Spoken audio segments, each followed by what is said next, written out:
오늘은 2025년 2월 4일이고요. 지금 마지막 끼니 먹으려고 앉았습니다.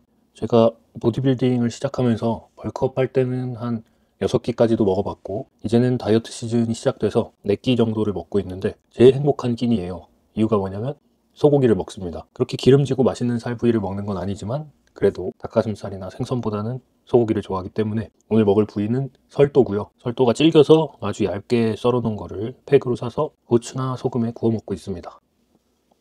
보이나? 잘 구웠죠? 그리고 햇반 200g 같이 해서 먹으면서 오늘 얘기 좀 해보겠습니다. 먹으면서 하는 첫 영상이라 먹는 얘기를 좀 해보려고요. 많은 분들이 또 다이어트 해보신 분들은 알겠지만 다이어트를 하다 보면 본인의 먹는 성향에 대해서 알게 되거든요. 취향을 확인하는 게 가장 빠를 거고 좋아하는 음식도 잘 생각나고 하는데, 오늘 해볼 얘기는 먹는 성향에 어떤 것들이 있는가, 이런 얘기 한번 해보겠습니다. 먹으면서 할게요. 성향이 센 것들, 그 종류에서 강한 성향을 갖고 있는 거를 기준으로 얘기를 해볼게요. 무슨 말이냐면 양이 많다, 입이 크다, 혹은 소화 능력이 세다, 이렇게 얘기를 하면 뭐냐면 평균적으로 먹는 양보다는 더 먹을 수 있고 평균적으로 먹는 양을 먹으면 배가 불렀다는 느낌을 못 받는 사람들인 거죠. 가장 대표적인 예시가 바로 전데, 저는 어렸을 때부터 집에서 먹으면 막 어머님이 다양한 걸 주시니까 끝까지 먹고 배고픔을 어느 정도 해소를 잘 했어요. 배부른 느낌도 가끔 났고. 근데 밖에 나가서 외식을 하거나 친구들 혹은 급식을 먹고 이러면 배부르다는 생각이 잘 안 드는 거예요. 자라면서 뭔가 다들 이렇게 사는 건가 하고 적응을 해 나갔죠. 이런 느낌이 1인분이구나, 원래 배가 잘 안 부르는 거구나. 근데 점점 다양한 사람들이랑 밥을 먹으면서 느낀 게 사람마다 양의 차가 엄청 크더라고요. 저 스스로 양이 크다, 많이 먹을 수 있다, 이걸 확신하게 된 게 중학교 1학년부터 키가 80 가까이 되는, 80이 넘었던 것 같기도 한데 잘 지내고 있는지 모르겠는데 동창 결혼식에서 한번 보긴 했는데, 하여튼 그 친구를 보고 알았어요. 저는 그때 키가 150 정도였는데 그 친구만큼 먹을 수 있는 거예요. 그리고 그 친구가 항상 한 말이, 찬아 너 그 정도 먹을 수 있으면 먹어라, 먹어야 큰다. 워낙 그때 조금 했으니까 그 말에 좀 충격을 받았죠. 저는 배부르지 않게 먹는 게 그냥 일반 1인분인 줄 알았는데 저한테는 안 맞는 식사 방법이었던 거죠. 그때 확 깨닫고 양을 체크해보기 시작하니까 제가 느낀 게 뭐였냐면, 완전 배고픈 상태에서 벗어나는 정도는 나름 남들이랑 비슷한데 그 노멀한 상태에서 배부른 데까지 가는데 걸리는 양이 굉장히 크더라고요, 제가.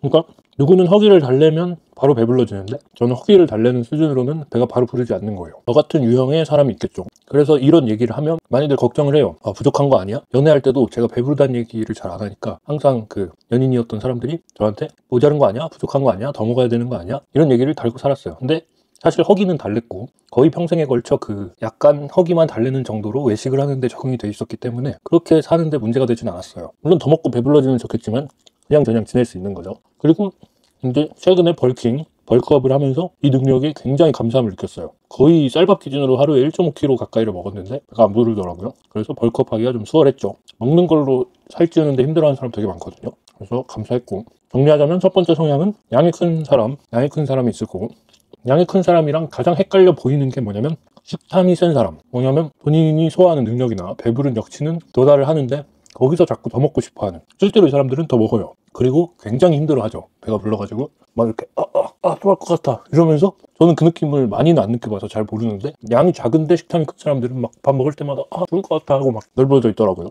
그래서 겉으로 보기에는 둘 다 많이 먹으니까 비슷한 유형 같지만 결과로 보면 차이가 크죠. 제가 보기에는 가장 안타까운 유형이자 좀 저 같은 유형과 헷갈릴 수 있는 유형이고, 또 어떤 유형이 있냐면 미식가들, 좀 식도락을 즐기는, 일정 기간 내에 같은 음식을 절대 안 먹고, 음식에 순서가 있고 뭐랑 뭐는 섞이면 절대 안 먹고, 파인애플 피자 이런 거 절대 안 먹고. 알베르토였나? 어떤 이탈리아 사람이 파인애플 피자가 왜 안 좋은 음식인지에 대해 설명하는 거 봤어요. 짧게 설명하면 토마토 소스, 피자 치즈 아래 깔리는 소스도 산이고 파인애플도 산이어서 산과 산을 만나게 하는 게 좋은 선택이 아니다, 조합에 있어서. 그런 얘기를 하더라고요. 이런 걸 따져 먹는 사람들이 있어요. 쉽게 표현하면 음식에 굉장히 까다로운, 일반 평균 사람보다 미각이 좀 발달해 있지 않을까 이런 생각이 드는데, 어쨌든 이런 유형의 사람은 좀 부럽긴 해요. 맛을 더 세밀하게 느낄 수 있는 거고. 한편으로는 안타깝기도 한 게 그런 규칙들이 많다 보니까 뭔가 편하게 식사를 즐기는 게 아니라 항상 신경 써서 먹어야 된다는 점에서 조금 안타까운 것 같기도 하고. 그리고 또 이 유형과 헷갈릴 수 있는 진짜 신기한, 저로서는 진짜 이해가 안 되는 유형이 또 있는데 뭐냐면 약간 성차별적 발언이긴 한데 나간 연인들에 좀 있었던 것 같은 느낌인데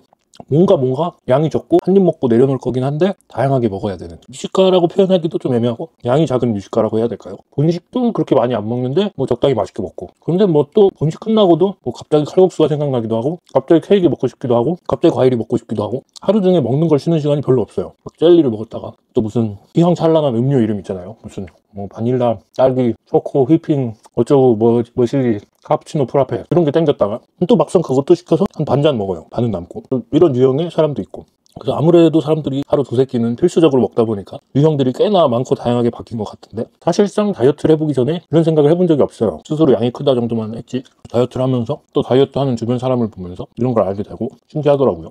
어떤 뭔가 집안의 직업적 특징일지 문화일지 그게 서로 바뀌어왔다는 게 그냥 맛에 대한 능력치일지 단순한 소화 능력일지 그런 걸 생각해보니까 되게 재밌더라고요. 저는 생각해보면 양이 크니까 맛을 좀 쉽게 타협하는 것 같긴 해요. 그냥 사실 뭐 말은 적응했다 양을 꼭 안 채워도 된다 하지만 메뉴 고를 때 보면 양이 너무 안 차는 메뉴들 있잖아요. 소면국수라던가 샐러드, 포케류 이런 건 안 먹고 싶긴 해요. 좀 그래도 탄수화물, 단백질 빠방하게 들어있고 지방도 약간 있고 이런 걸 선호하는 것 같아요. 그런 의미에선 소고기는 진짜 최고의 식단이죠. 먹는 게 먼저 끝날 줄 알았는데 말하다 보니까 이야기가 먼저 끝나서 두 조각 남았거든요. 끄고 먹도록 하겠습니다.